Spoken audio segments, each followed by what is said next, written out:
morning, everyone. Good morning, and thank you everyone for joining us in the Nature Repair and Climate Adaptation stream this morning. I'm sure it's very difficult to pick which room to be in, so thank you very much for joining us here. Won't take up any extra time, so I'll introduce our first speaker, Dr. Amanda Hannson from Accounting for Nature, with her presentation, Using Environmental Accounting to Access Emerging Environmental Markets. So, Amanda.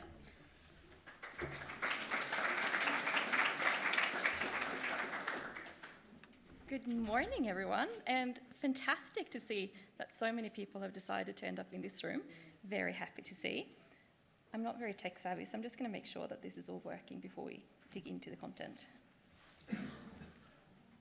There we go. So very not planned, but we're continuing on the sea theme today in this session. So I'm here to talk about both what Accounting for Nature does when it comes to nature repair and how it can be used for general reporting, but importantly today I'm focusing also on how it can be used to access emerging nature markets. So I'm going to start off with a bit of a background and introduction to Accounting for Nature for those who aren't familiar with what we do. So we are an independent certification standard. We were developed on the Wentworth Group, or by the Wentworth Group of Concerned Scientists. They spent about 15 years trying to come up with a measurement standard that was pragmatic, making sure that people could actually use it, but still founded in science. So making sure that what it delivered was scientifically rigorous and supported. And so about 6 years ago, their work was turned into a non-for-profit. So that's what we operate as today. And we do a couple of different things. So one of the key things that we do is accrediting scientific methods for how we can monitor and measure changes in the condition of nature. We also certify what we call environmental accounts, and these are simply when you've applied one of these scientific methods to measure condition, how do you get that data verified and validated? So that we make sure what is being put out for people to read is not just scientifically accurate, but it's also gone through a rigorous process where it's been independently checked to make sure that it's true, it represents the actual condition on the ground. And so something else that we've started working on more recently is how can we use that data to then access nature markets? We all know that nature needs financing. So how do we bridge that intersection between monitoring and reporting and environmental markets? A core metric and a focus of Accounting for Nature is the ECONT, and that stands for the Environmental Condition Index. It is an index that goes from 0 to 100, where 0 means the environment, whatever you're measuring, if that's soil or vegetation or water, is fully degraded. If you're measuring fauna, it might be that the fauna species you're monitoring is completely missing from the area. And a score of 100 means that the asset that we're looking at is in its best possible condition. So that might be a forest that haven't been cleared, that's growing. It might be a river system that is healthy as it possibly can get. And so we rank the current condition against what would this look like if it was in the best possible condition it could be in. And the whole idea is that we then measure that change over time so that we can make sure when we are actively managing our land, we're hoping to see that econ score go up over time. Now down here at the bottom, you'll see these 3 little logos for accuracy. And so we know that different purposes might need different levels of rigor or accuracy. So if you're monitoring the condition on your property because you want to inform your management decision, you're the one who's going to be using this data, the 80% accuracy level means that the method will probably be easier to implement. You might be able to implement that method yourself to monitor change over time. But if you are looking to use this data to access environmental markets or in discussions with your bank, they might require a higher accuracy level. So we have a range of different methods with different accuracies for this specific purpose. And one of the core things about using this index from 0 to 100 is that the condition can be easily communicated to a broad audience. You don't need to speak, have scientists translate your work. And it also means that we can compare the state of nature between different areas. So you could compare how your vegetation is tracking, compared to another property in your catchment. It might be in a different part of Australia. It could even be one in North America. It's that common language that we're all speaking. So I'm going to give you what is, let's call it the infrastructure of an environmental account. So it consists of a couple of different layers. So at the top, you'll have environmental account as a collective term for everything that you're measuring and monitoring using the Accounting for Nature framework. So within your environmental account, you can have one or multiple environmental asset account. And each asset account measures the condition of a specific part of nature. Now that might be your fauna, it might be your vegetation, it could be your soil, it could be your water, etc. And so each asset that you're monitoring will get this econ score from 0 to 100. We then have the accredited method that underpins the asset account. And so the method is a recipe for how you measure nature. So it's got the specific instructions for how many sample sites do you need to establish, exactly what type of data do you need to collect. For vegetation, that's typically things like checking your canopy cover, your ground cover, your species composition, etc. And under all of that is where we have the scope and purpose. And this is really what, why are you creating an environmental account? What are you hoping to get out of it? Are you hoping to get data so that you can inform your management activities? Are you a big company who have reporting obligations? Do you have board members who are interested in something? Or is it specifically to access an environmental market? And so that bottom part will really inform everything going up. Now, the framework is very adaptable across different scales. And so because we have a lot of methods, they're all made to be applied across different scales. So we have project scales, which is where you would apply it across, could be a carbon project, or it could be a specific area of revegetation. It could be a specific paddock, for example. We have the property scale if you want to monitor everything happening within your property boundaries. We then also have regional scale. It's looking really big here. We've covered all of Queensland in this little graph. It doesn't have to be that big. It could be an NRM region. So we've got the Brunet-Mary Regional Group having an environmental account covering 5.5 million hectares.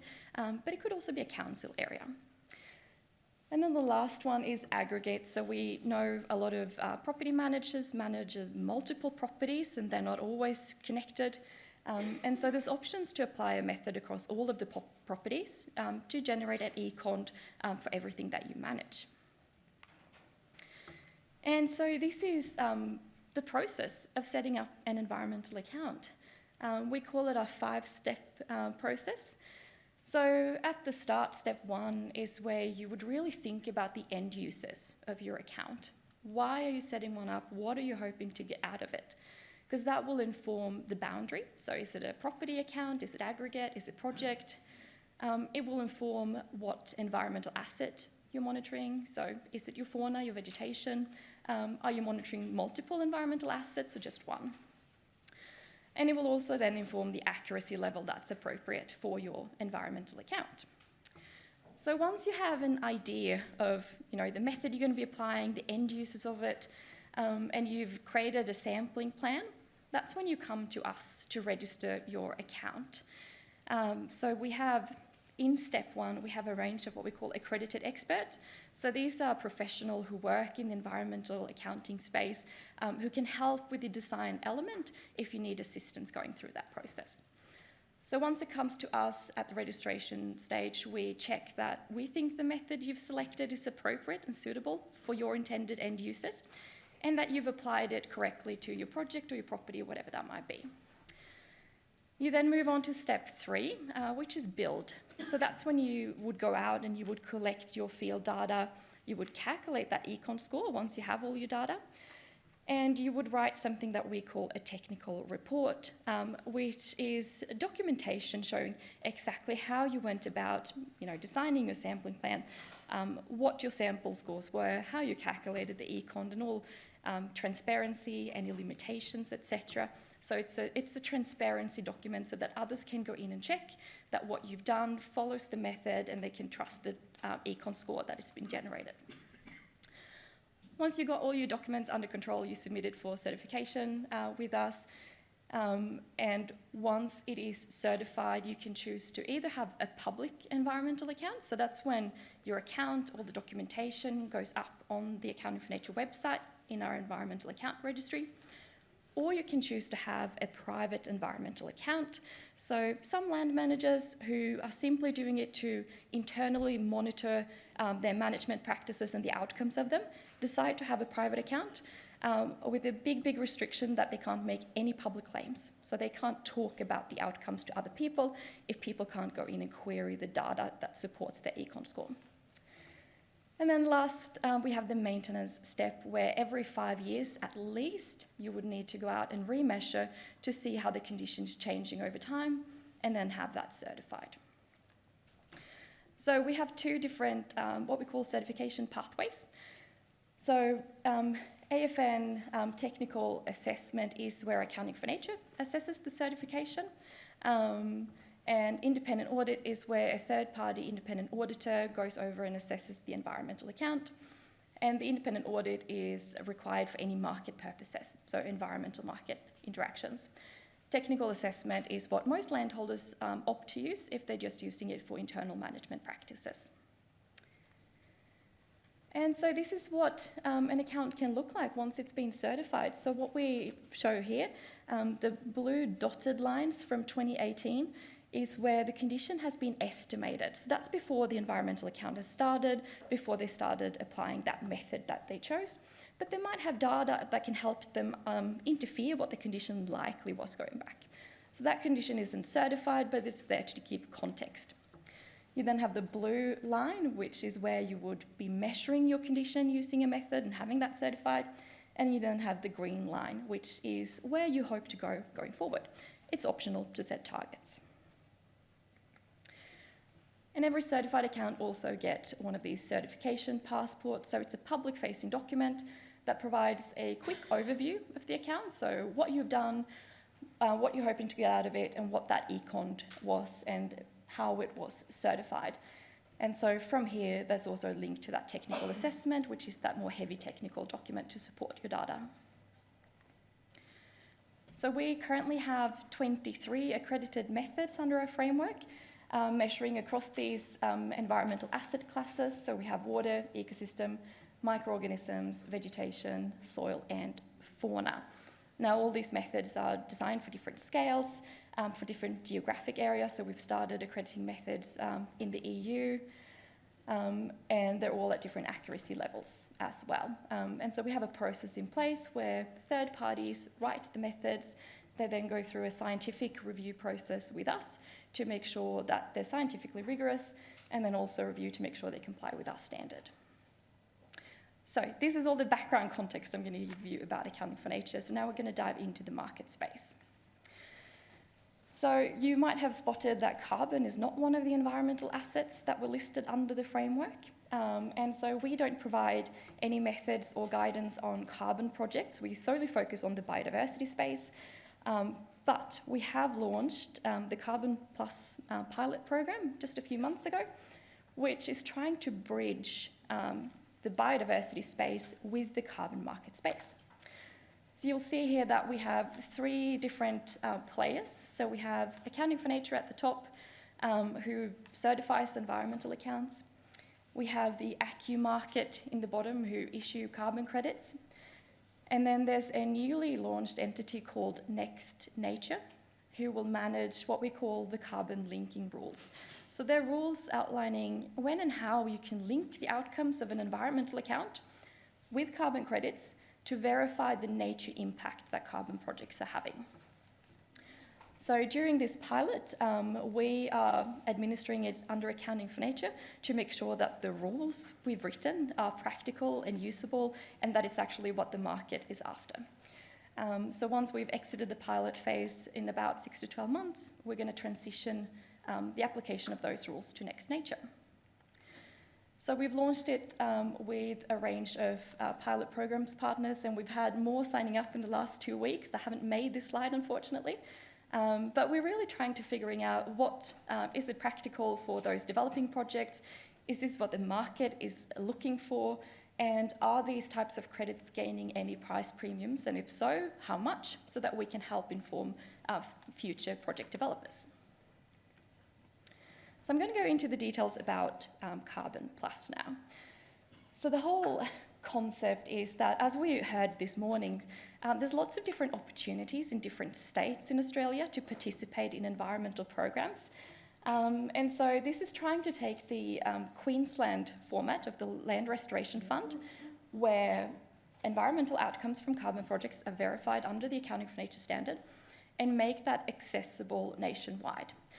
Because we know that well-designed carbon projects bring a lot more benefits than just carbon sequestration. They often bring benefits to biodiversity, they can bring benefits to productivity, as we heard, and to the communities in general. So we're trying to capture this in Carbon Plus. So the way that this program works is by setting up a carbon project under the ACCU scheme.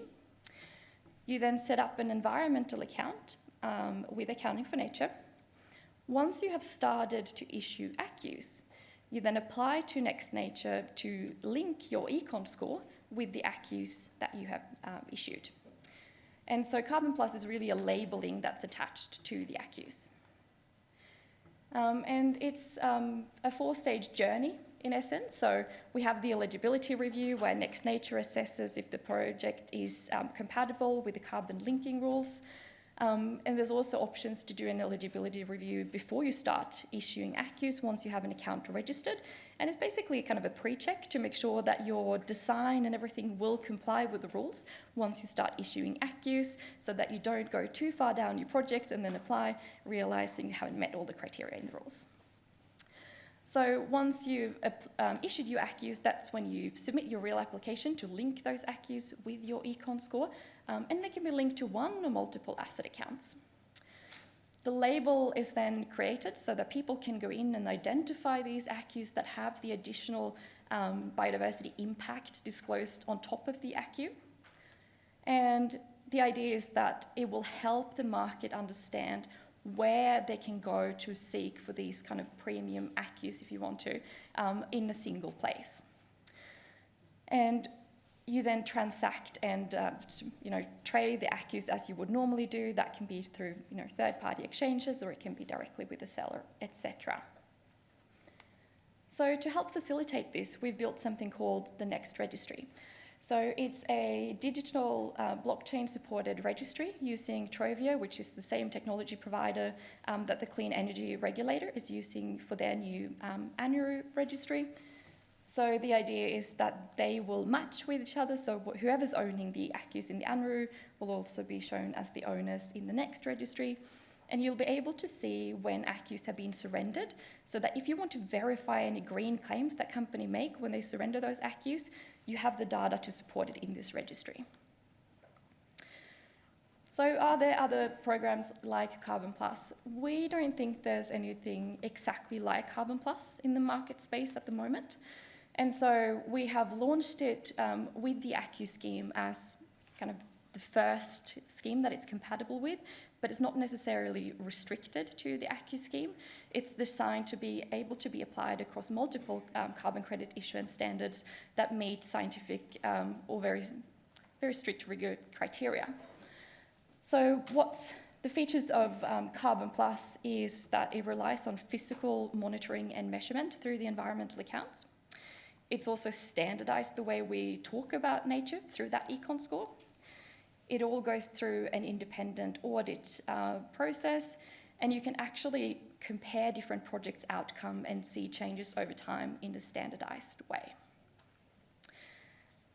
So that's my wraparound on Carbon Plus and Next Nature. But I do have some additional things to talk about, and some of them were made public just last week, which is why I don't have slides on them yet, but I really wanted to squeeze them in.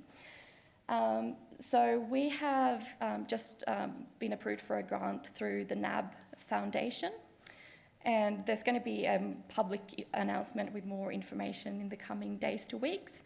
But really what this grant helps us do is work in the nature positive space. So some of you might have heard about nature positive before, but if you haven't, It's a global societal goal that we've all agreed on. When I say all, it's all the nations have agreed on that this is something that we need to do. And in summary, it's that we need to, halt biodiversity decline and stop it by 2030, and by 2050, we need to have restored nature. Now, scientists are still arguing a bit on what restored nature means, but this is something that companies and governments are working towards.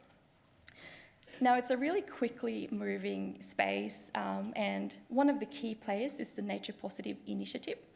It's a global initiative that's trying to figure out exactly what does nature positive mean? How can we make sure that when companies make claims about, contributing to nature positive goals, that we put approximately standardized measures on how we measure and report against that. So the Nature Positive Initiative is trying to provide that really high level global best practice for how we go about nature positive. So the grant that we've received is going to help bring that high-level global down to the ground. So if you're a landholder, what does that mean? What do you need to measure? How do you need to apply what's called the mitigation hierarchy, which is, in essence, is saying, how do you prioritize going from, reducing your impact to improving and restoring and contributing to a positive impact?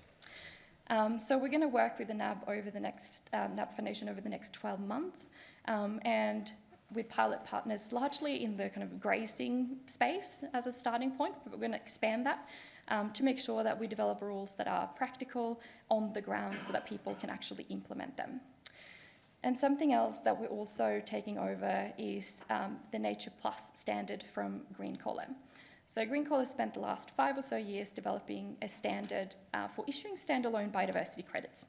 Now, we all know this is a very nascent market, and we're still figuring out exactly what the market appetite is and what buyers are after. But what we're doing at the moment as a part of the transition of Nature Plus is that we're making it internationally applicable, because we see there's a lot of demand from project developers outside of Australia to start issuing biodiversity credits. Now, these credits are built on the econt, so that as you improve your econ score over time, we can then calculate how many biodiversity credits you should be issued. And one of the core benefits of making it internationally applicable is that we also open up the doors for international demand. So within the next 3 months, we will publish an updated, internationally applicable Nature Plus standard, and we're excited to provide more information then.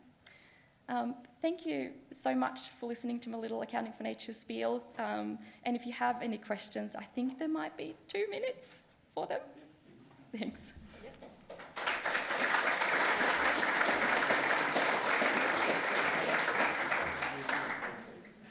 Hey, just wondering the scale of properties that might be involved in this, but also is there any way of valuing nature that's already of a high quality? For example, we have landowners who agree not to log, they have a logging permit, agree not to use it. Is there any way of valuing that?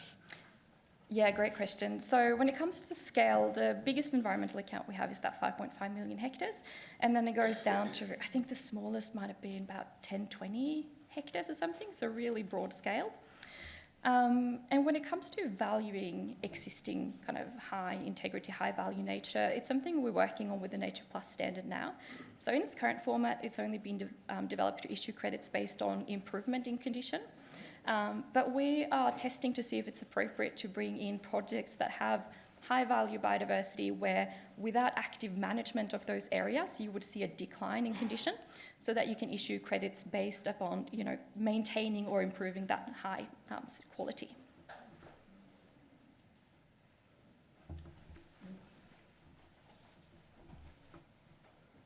I noticed water was one of those things mentioned. Do you have any examples of where it comes up a question of water or energy or water or something else, that sort of how you measure the value of water? Sorry, the value of water? Yeah, the value of water versus energy versus water, like for example in the Upper Murrumbidgee. I love this, the Upper Murrumbidgee version 2, you can generate electricity, because that, water versus energy.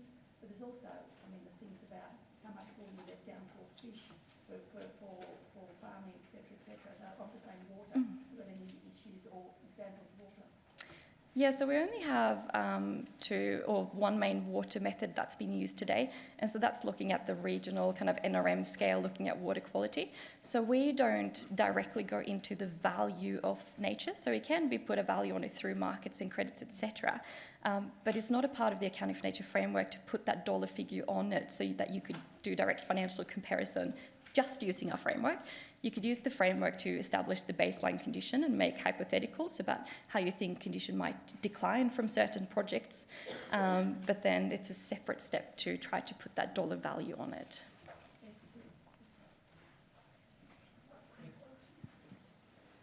Hi, it's really great to see so much happening in this space. I was just wondering, how does Accounting for Nature feel about the upcoming nature repair market? Like, is there can you guys work together, or competitive sort of thing? Yeah, it's a great question. I mean, we have been working very closely with the government during the consultation process for the nature repair market, and from our perspective, we'd be very happy to be involved. We see that there's a potential to use the environmental account as a part of the nature repair market, but we also don't think it's an issue to have diversity in terms of markets that you could potentially access. So if that's through certificates or if it's through Nature Plus. So we're quite agnostic in how Accounting for Nature fits into markets and open to collaborate with governments and others. Yeah. I think that's all the time we've got, sorry. Thanks everyone very much for your questions and your attention, and thank you, Dr. Amanda.